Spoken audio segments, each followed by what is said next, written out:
Hello, everybody, and welcome to another episode of Stay Connected with Your Health, sponsored by the Worcester Senior Center. I'm your guest host, Dr. Michael Hirsch, the Medical Director for the Division of Public Health for the City of Worcester.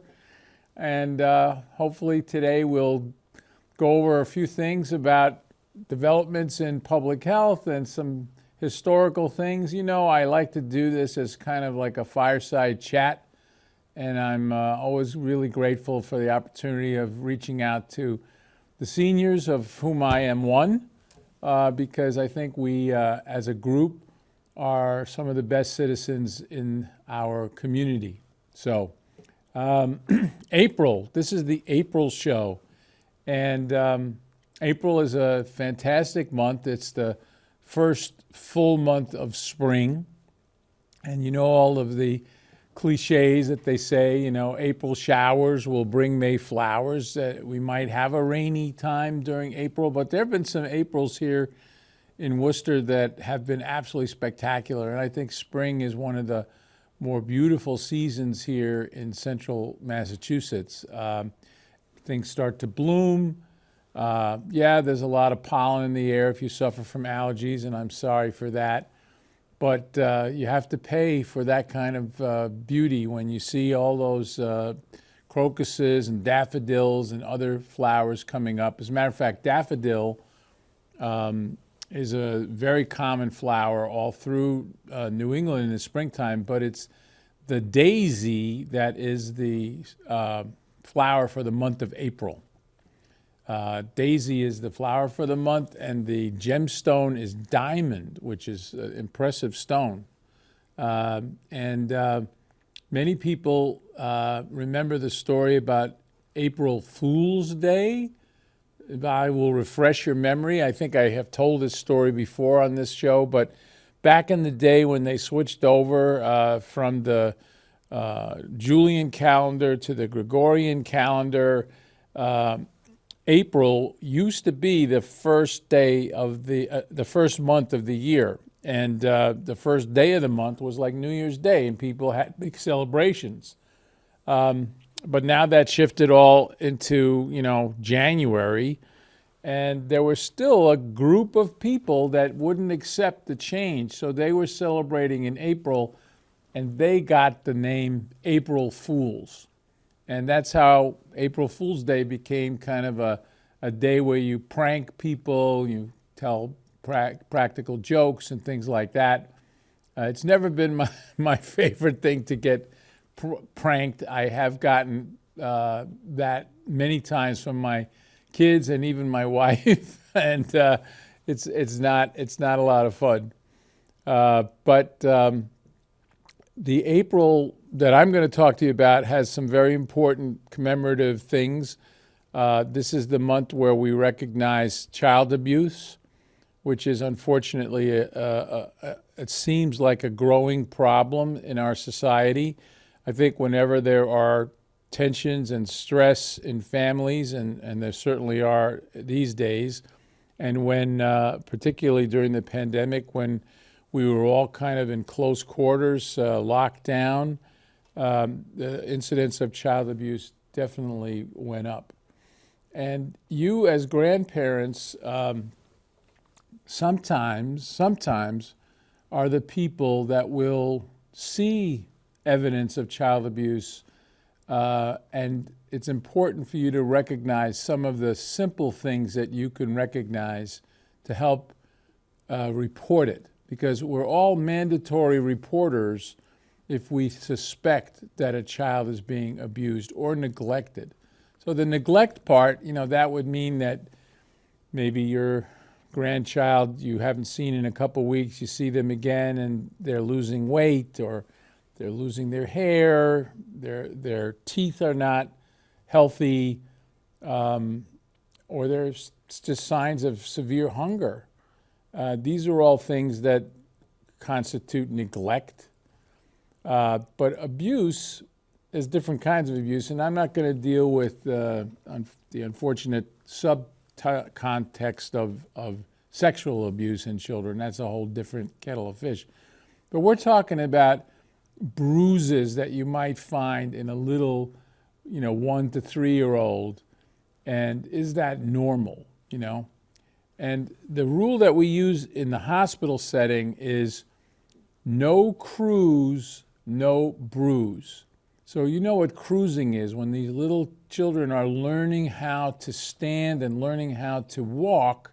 The first thing they start to do is they hold on to like a small, cocktail table or some kind of a stand, and they motor around doing that. Once they start doing that, they can fall, and when you fall, you can unfortunately hit your head on the way down. You can, hit your bottom on the way down, and you can get some bruises. But the bruises you commonly get are, kind of in the areas like your arms, your knees, places where kids will, when they fall, they kind of inadvertently brace their fall that way. You don't see bruises under the armpits. You don't see bruises like around the mouth. You don't see bruises, of course, in the genital areas. Those are all areas that naturally don't get bruised when you fall. So those are the kind of things that if you're asked to give your loved one a bath and you see some bruises, and I'm not saying that this happens in every family, I'm just saying that if it happened to you were taking care of a toddler or a 1-year-old who you noticed had a lot of bruises, it's your obligation to bring it up. And it's a difficult conversation to have, because sometimes it's a single parent with a boyfriend. Sometimes it's a family that's had a history of child abuse in previous generations. It definitely seems to move through generations together. So this month there's going to be a lot of public service announcements and other things that will herald how to recognize it and what to do when you do see it, because we're trying to see if we can go back to the pre-pandemic levels of child abuse. Now, on the other end of the spectrum, more probably relatable to you as an elder, if you're watching this through the senior center, this is also Parkinson's Disease Awareness Month. And just saying the word Parkinson's to an elderly person sometimes sends shivers down their spine, because it's a relentless and chronic illness that progresses. It can be mild at first. It can start at young ages. We don't understand why. The famous actor Michael J. Fox had his Parkinson's start in his 30s. It's not a diagnosis you just make with an examination in the doctor's office. You have to go through some testing first. But it's not the death sentence that it used to be. People now can get medication that provide the brain with some chemicals that we believe are missing in patients with Parkinson. And right here in our medical center, there's a lot of incredible work being done in this Graduate School of Biologic Sciences to try to study how they can turn on some of the genes that help to make those proteins that seem to be missing in Parkinson's patients, turn it on that way so that Parkinson's can be reversed. And I wouldn't be surprised if in 20 years there'll be that kind of therapy available for victims of Parkinson's disease. But most of us, when we think of a Parkinson's patient, they're patients that have kind of very frozen expression in their face. Their walking is very slow and tentative. Many of them have to use a cane or a walker. They have usually lose a lot of muscle mass, and they're not very strong.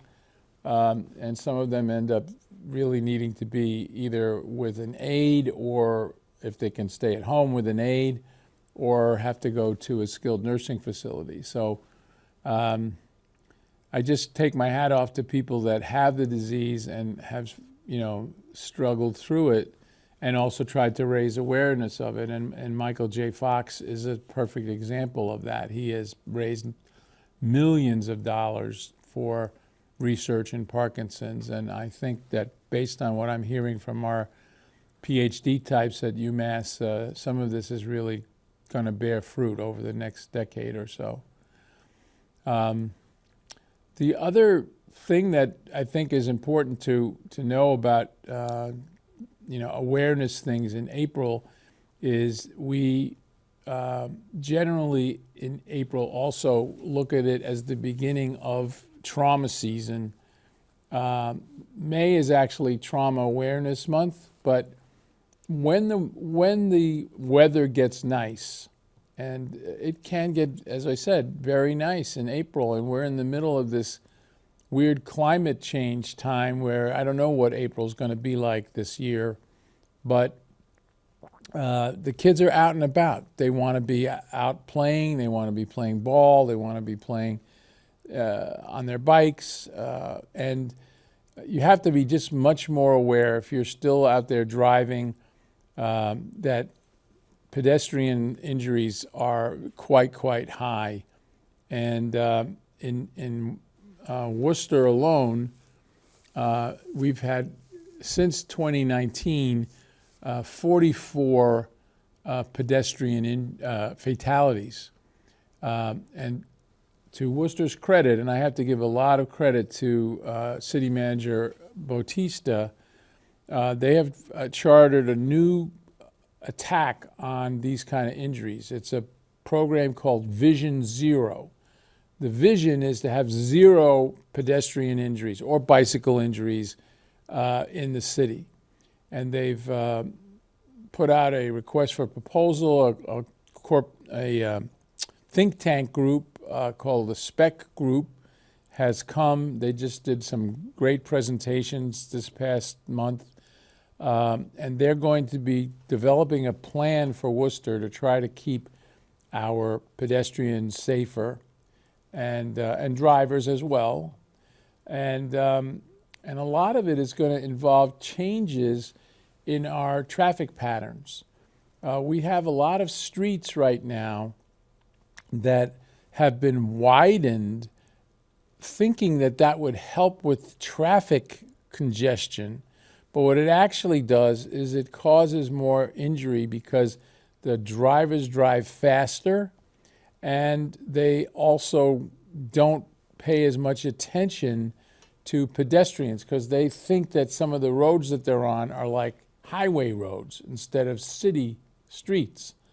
So you're going to see a lot of, I think, design changes in some of the streets. And you may have read last month that there was quite a bit of concern about the number of crashes that were happening on Mill Street. The other hot spot is on Belmont Avenue. There's also a hot spot on Park Avenue where May Street pours into Park Avenue. So they have done beautiful maps of where the crashes are happening or where the pedestrians are being hit. And they're trying to analyze each of those spots to see how they can make those places better. So, this is, I think, typical for Worcester. Worcester's not sitting back and just accepting a level of injury and fatality without doing something about it. So the Vision Zero project is moving forward, and hopefully by the fall, we'll have their recommendation for a plan, and then the plan will get instigated. And there's been strong commitment to it by Commissioner Fink of the Department of Public Works and Commissioner Raleigh, who is in charge of the transportation section now that helps to design our traffic patterns. And it's interesting because it also coincides beautifully with John Odell's Office of Sustainability. They have a Green Worcester project, and this is very interesting. I don't know if you're even conscious of this, if you're being driving around or being driven around. When there are trees on a street, your speed on the street goes down because your visibility is not as good and there's maybe a little more shade.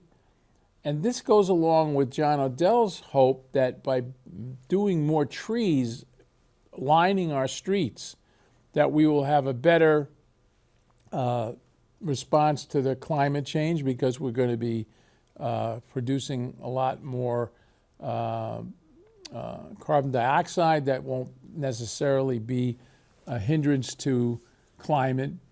We also will have the calming effect of trees that's been well documented in the trauma literature, that if there are trees along a street, there are less violent episodes on that street.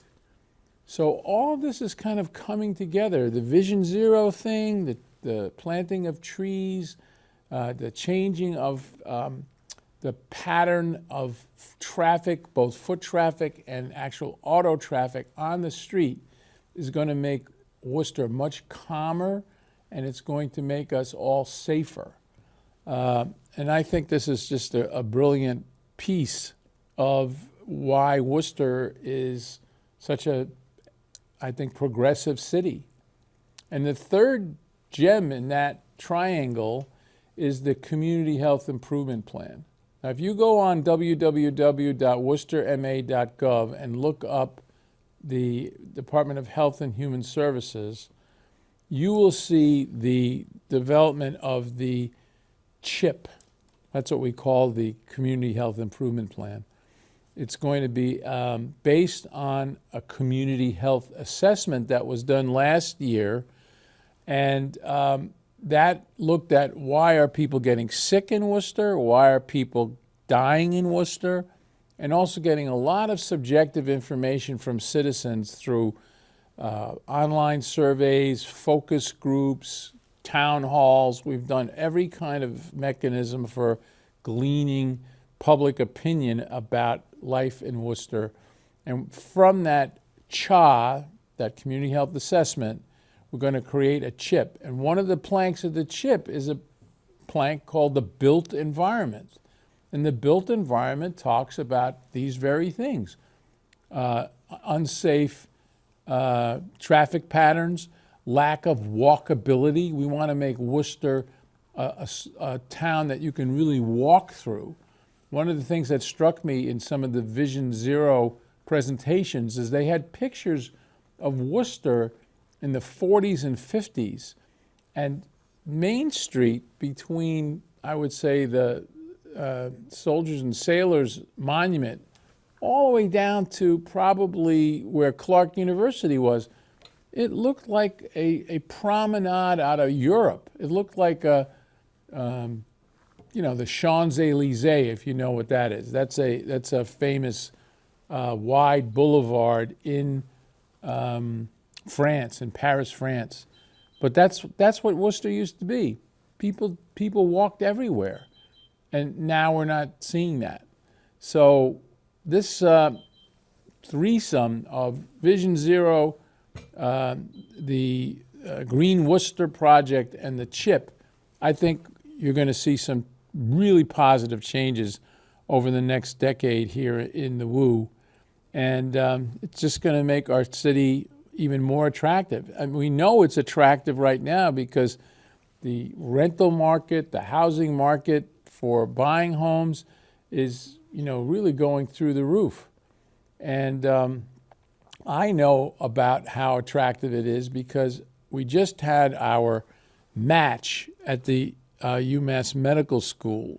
And for those of you who aren't familiar with that process, when the senior students, the fourth-year students, decide on what kind of specialty they want to go into. Some want to go into what's called primary care, like family medicine, internal medicine, pediatrics.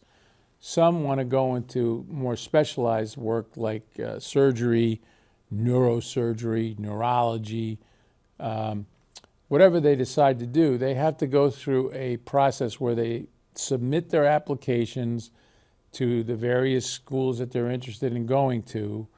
They get interviews, and many of these interviews now are virtual because since the pandemic, schools have felt like they don't want their students traveling like that. The residency programs don't want to pay the money to put them up and things like that. So a lot of this is all virtual.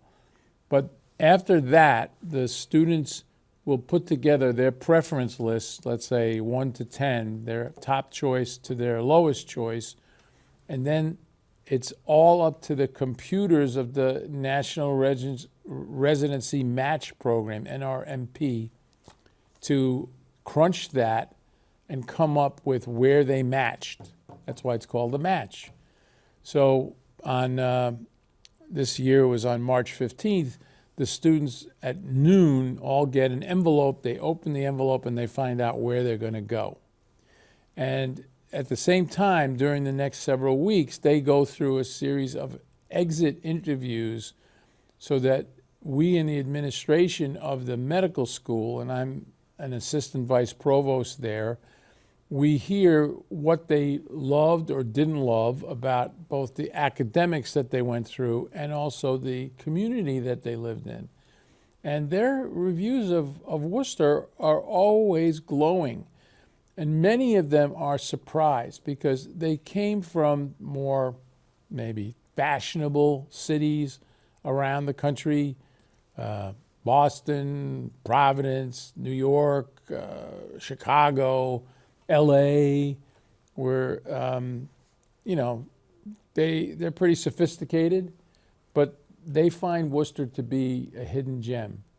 And it's the kind of things that I just described about what we're doing about both climate change, the built environment, and traffic patterns proactively, meaning not waiting till everything falls apart, not waiting till our infrastructure dooms us to more and more injuries. This is really what makes Worcester special. And, from the previous administration's vision about putting the Woosox here and taking them away from Pawtucket, we've had a real renaissance here in the town. And it's a beautiful thing. So I think April, which will also incorporate opening day at the beautiful Polar Park, will be a really great month, and for years to come. People will love April here in Worcester. So a few other things before I wrap it up for today. I have to say something about public health disease stuff, and fortunately, the COVID virus is on the run. The wastewater numbers have really receded. The hospital admission numbers have really receded. So have the case numbers really receded. Now, there are some people that are still coming up with COVID. You're not going to find anybody that will tell you, I have a friend who has COVID. You're going to find people that have COVID. But most of the people that have COVID these days are not getting sick enough to get into the hospital. And that's really a result of, most of the time, a vaccination program that they've had. Some of them have gotten their own immunity from not getting vaccinated, but they've gotten the virus 2 or 3 times. That's not the way we would recommend going, because the more we're learning now, the more we're seeing that if you have had COVID, a certain percentage of people that have COVID are going to have long-term symptoms that we're now calling long COVID. And at the Department of Public Health, we're actually working with the BU Medical Center to have some programming about how to recognize long COVID and how to support people with long COVID, because they have symptoms that are very variable. It's almost like a Lyme's disease situation where there's a chronicity to it. Maybe chronic headaches, weakness, lack of appetite, GI upset. All of these things can be seen in long COVID. So don't get COVID if you can avoid it. But if you do get it, one of the things that will make you have a much less severe case of COVID is keeping up with your vaccinations. And the latest CDC recommendation is, you may remember back in September, we came out with a monovalent booster that was specifically made against the Omicron family of variants. And that particular shot was pretty effective, even though we did have a spike, as it seems like we're always going to have, November, December, January. The recommendation is that if you're over 65 or you have the risk factors that we keep talking about, obesity, diabetes, heart disease, lung disease, any of those things, you should get another booster of that particular booster shot now. And there probably will be a new booster coming out sometime in the fall. There is still talk about trying to combine it with a flu shot or combining it with an RSV shot. But whatever it is, the more you can keep yourself up to date on these vaccinations, the less likely you're going to end up in the hospital, or certainly end up in the ICU. The CDC also has modified their quarantine regulations, although interestingly, the Mass Department of Public Health has not yet formally embraced these new recommendations, but the ones that have come out of the CDC have said now that if you do get COVID and are symptomatic, you have to isolate yourself at home. You have to wear a mask if there's other people around you at home. And then as soon as you are not having any more symptoms and not having any more fever, off of Tylenol, because Tylenol will mask whether or not you truly have a fever. If you're taking Tylenol, you can't mount a fever as well. Then that can be only 2 days later after you first tested positive. Then all you have to do is wear your mask, and if you're feeling up to it, go back to work, go back to school. You don't have to isolate anymore. And I think that eventually the Mass Department of Public Health will embrace those, and once they do, then we will. But at least it gives you a little better framework of, it seems like the kind of COVID infections that we're going to be seeing moving forward are not particularly dangerous in the way that, the Delta version was, or the first version back in March of 2020. We're seeing lesser strength in these outbreaks, but a lot of transmissibility, no question. It's trying to make itself more transmissible, but it's not trying to kill us. So that may change. I'm hoping not. And we're just going to continue to be vigilant. The flu right now in April, the very few cases of flu, and RSV is kind of done. So now we're moving into the situation over the summer, and I'll talk about this more next month, where because of the relatively mild and wet winter that we had, we're going to see a lot more of the mosquito problems and the tick problems as things that we have to work on and get the public information out about. On that same website I mentioned that the chip was on, you can also find a lot of information about tick-borne diseases, mosquito-borne diseases, and recommendations about how to handle heat. As we know, the climate may be such that our spring and summers are more severe as far as heat goes. So we're going to have to wait on that. But at least this year we're not facing a drought. We've had plenty of rain and precipitation to fill up those reservoirs, and that's a good thing. So that's really the only part of the public health thing I'm going to talk to you about today.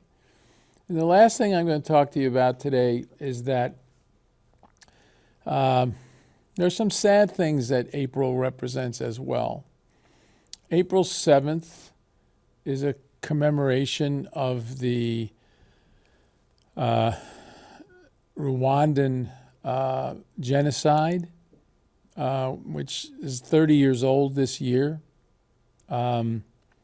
Horrific numbers of Rwandan Tutsis that were murdered by the Hutus, and it's I can't imagine the kind of carnage, because most of this was not done like systematically, like Adolf Hitler did with concentration camps. This was done with machetes and spears and axes, and it's incredible the kind of horrific things. And we have Rwandans now that have immigrated here to the Wu, and they're all in need, if they have generally received post-traumatic stress counseling, because it must have been very difficult to go through. I have a son and a nephew who have worked on and off in Rwanda over the last decade, and they say the country is incredibly resilient, and they've had a great leader who has really tried to reconcile the kind of tensions that led to that genocide. So there's a Remembrance Day for that this month. There's also a Remembrance Day on the 24th of April for the Armenian genocide. You may recall that the Turks in 1915, kind of in the midst of World War I, started to systematically eliminate the Armenians that were in their purview in the Ottoman Empire. And it's taken a long time for people to actually call it out as a genocide, but it certainly meets the criteria according to the United Nations now. So that's a kind of a sad remembrance too. And on April 26th, there's an International Remembrance Day for the Chernobyl nuclear plant meltdown. I don't know whether any of you had an opportunity to watch the movie Chernobyl, which was made into a mini series on HBO. If you ever get a chance, it's not something that you do like right before you go to bed, because you're not going to sleep after that. But if it is all historically accurate, which is always a question, it was a very tough watch, because there were some definite mistakes made, both leading up to the meltdown and then, of course, in the response. But there are, whole miles and miles of uninhabitable land around where the meltdown happened. And now they're finding all of these strange mutations in the animals that still live there. There are animals that seem to be resistant to cancer.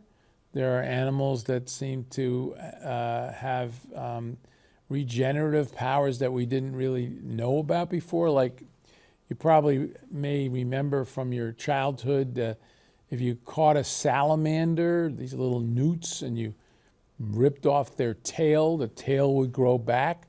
And everybody has been trying to harvest the signaling and the genes that would allow for that to happen, perhaps in humans.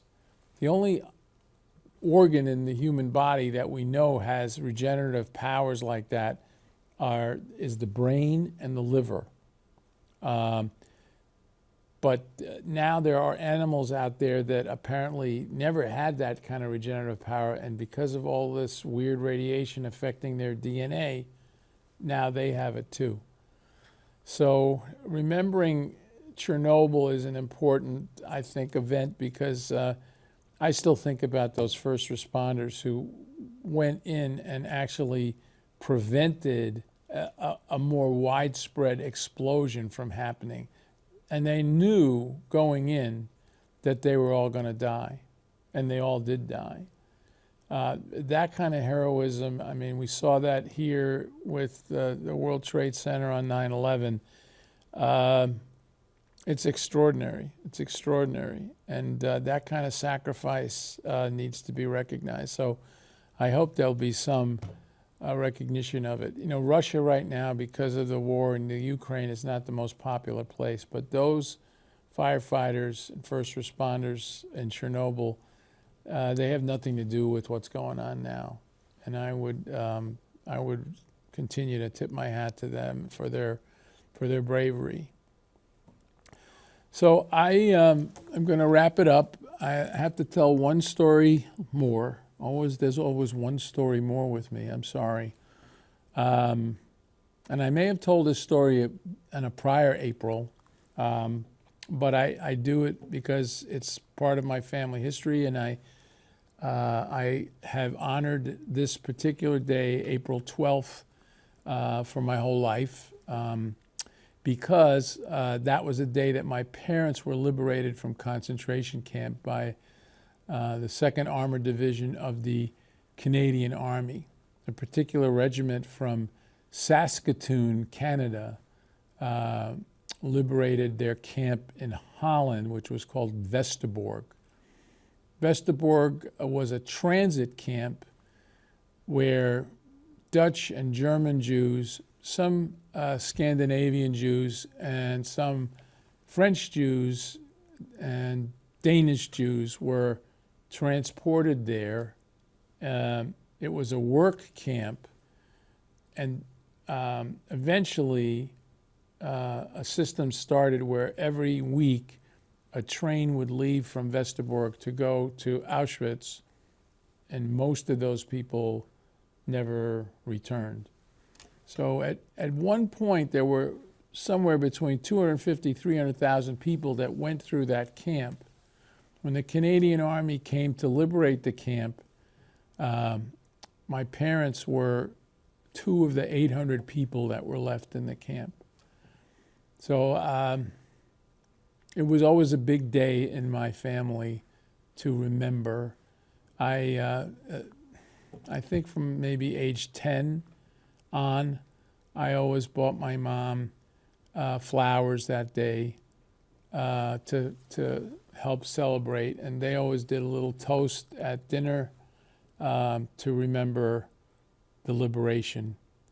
All these sad stories of genocides and concentration camps, and then seeing what's happening now in Israel and Gaza and in the Ukraine, I find it very depressing.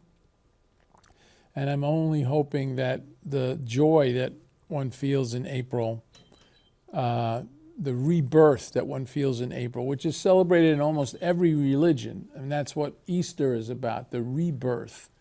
And that's what Passover is about, the exodus that led to a new freedom. Maybe that will overcome this feeling of sadness that I have for the millions of people who have been affected by humanity's cruelty to one another. There's this expression in the Jewish religion called tikkun olam. Tikkun olam means heal the world. And many first-generation children of Holocaust survivors have been, I would say, invested with that charge to try to heal the world. I didn't do it necessarily consciously, but I'm sure that that's how I ended up doing my pediatric surgical career for 40 years and now my public health career for somewhere in the range of 15 years, because I want to try to heal the world. And it's been a wonderful place to do it here in Worcester.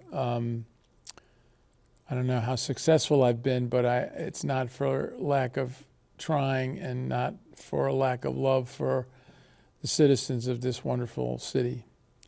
So I thank you for listening to my tall tales and small tales, and I look forward to seeing you in the merry month of May. And enjoy the month of April, even if there's showers. We know that good things follow from that. So take care, and we'll see you again soon.